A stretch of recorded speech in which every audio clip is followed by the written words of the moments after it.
I'm often asked, Andrew, what is the best second citizenship? And the answer is, it really depends. It depends on where you want to live. It depends on your tax situation, what kind of business you own, what kind of investments you make. It depends on how much money you have. And whether it's fair or not, it also depends on where you're from. In this video, we're going to talk about the best second citizenship options for Indian and Pakistani citizens.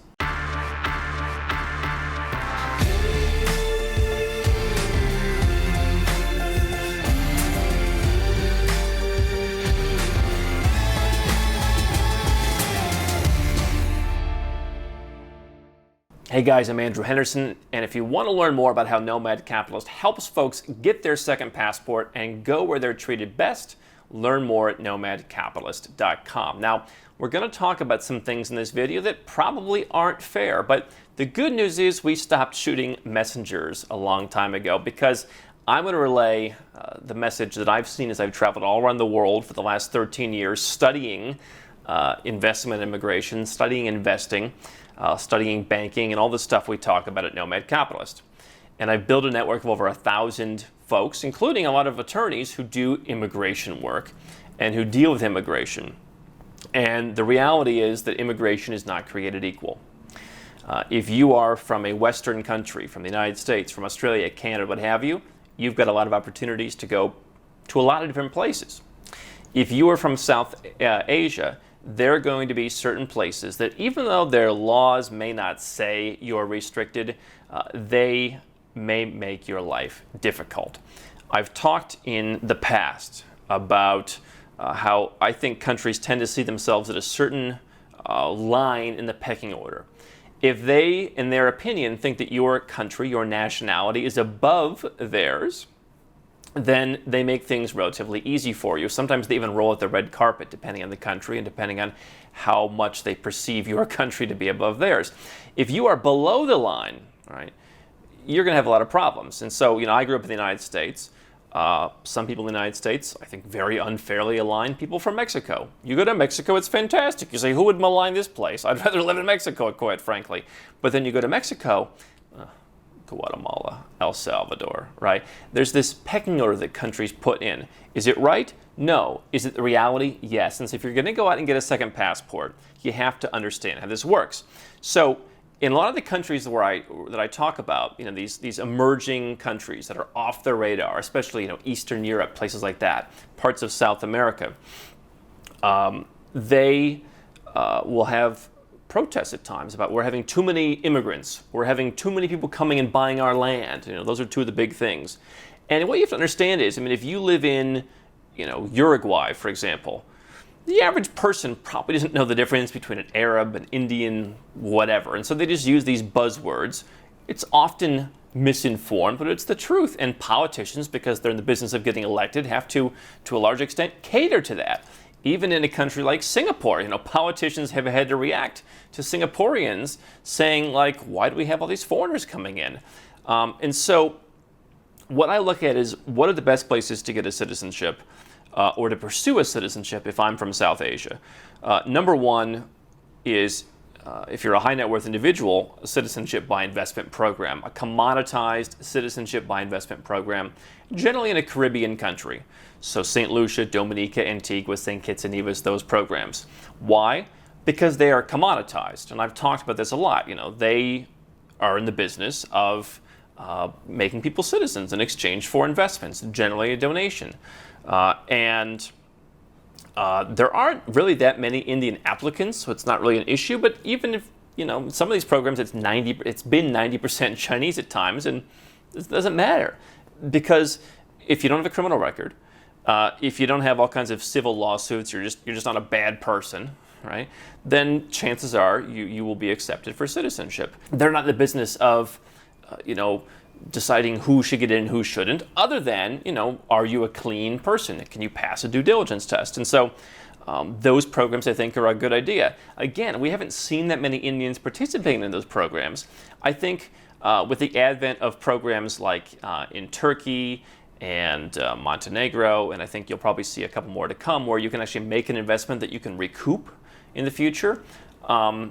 I think it's something that a lot of folks from South Asia should consider. The second best citizenship opportunity for folks from South Asia, I would say, would be countries in Europe, particularly in the European Union. So, we do work in a lot of European Union countries. And what's interesting is we talk to the lawyers that we work with there on the ground, and they'll say, we're pretty open here. We'll take folks from a lot of countries. And so while you see developed countries like the United States sometimes being difficult, or Australia or New Zealand, being really restrictive, even the UK sometimes, the European Union, the mainland European countries are generally more open. And so you can go and get a golden visa, for example, and you can go and get your European residence and work towards your citizenship. Sometimes that requires you to spend time in the country. Sometimes it doesn't. Okay.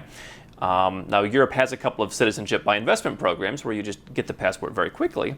But if you don't want to do that, then getting some kind of European golden visa, some kind of other residence permit, maybe you have just a good income and you can go and support yourself. There are different visas you can use to get in there. They all have different rules for tax and physical presence. There's a lot of planning. But in general, most European Union countries, and particularly those further west, I think, are interesting. You're probably not going to Poland. You're probably not going to Hungary or even Slovakia. But, Western European countries, I think, are generally more open. They don't have the biases. And again, if it's a golden visa program where you're investing some money into, let's say, property, or you're hiring people, or if it's a program like in some of the Northern European countries where you start a business and maybe you just hire one person, they're generally pretty flexible.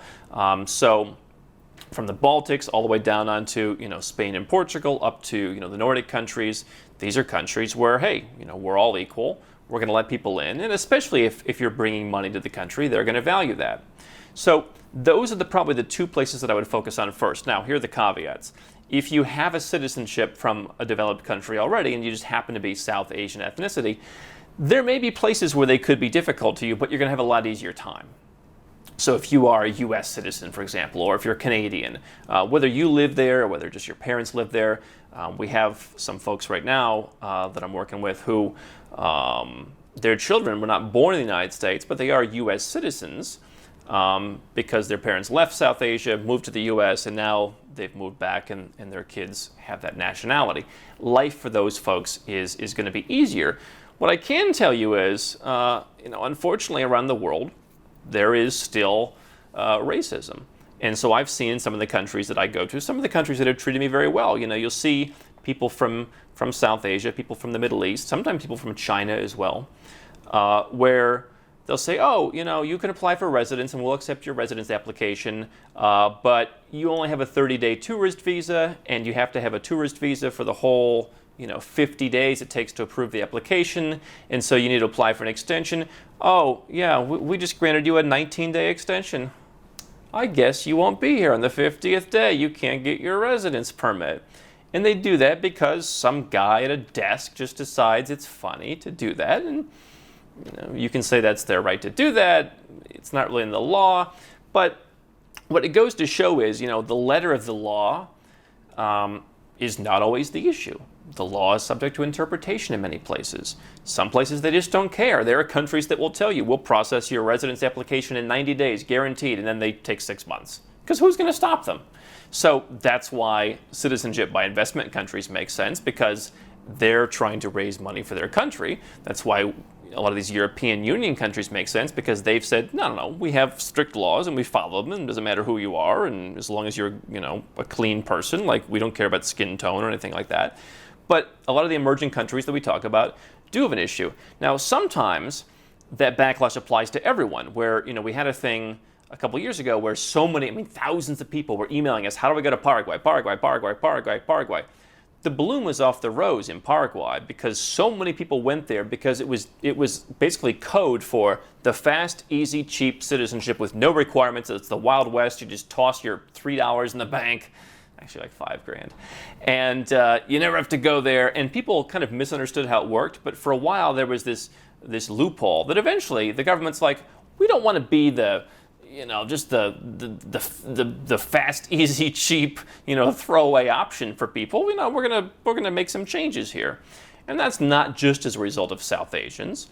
Some people may, may have prejudices against certain people, but it's just because a lot of people went there and thought it was fast, easy, and cheap. So there may be opportunities in select emerging world currencies. I've seen different folks from South Asia who do commentary on residence and citizenship programs, and it seems like there's always, the next big place. And the reason is because once you have too many people coming from any country, it becomes challenging.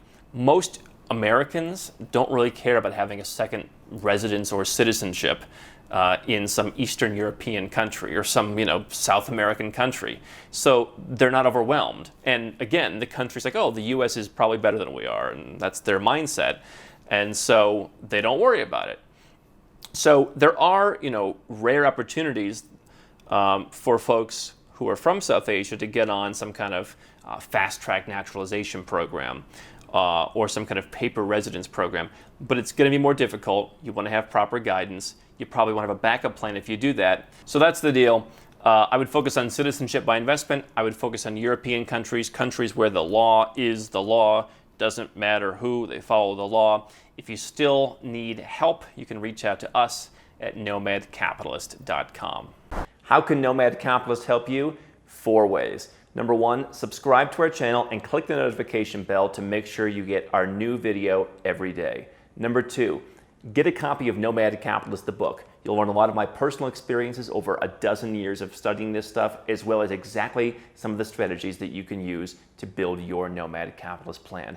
Number 3, if you're not sure where to start, but you want to come and learn from my team and I, you want to come and mingle with like-minded people, learn more about our live conference, Nomad Capitalist Live. It's coming up soon. And number 4, if you want some help right now because you've got a burning issue, you need something solved, you want to lower your taxes, get a second passport, or build the Nomad Capitalist lifestyle of your dreams, go to nomadcapitalist.com and click on Become a Client.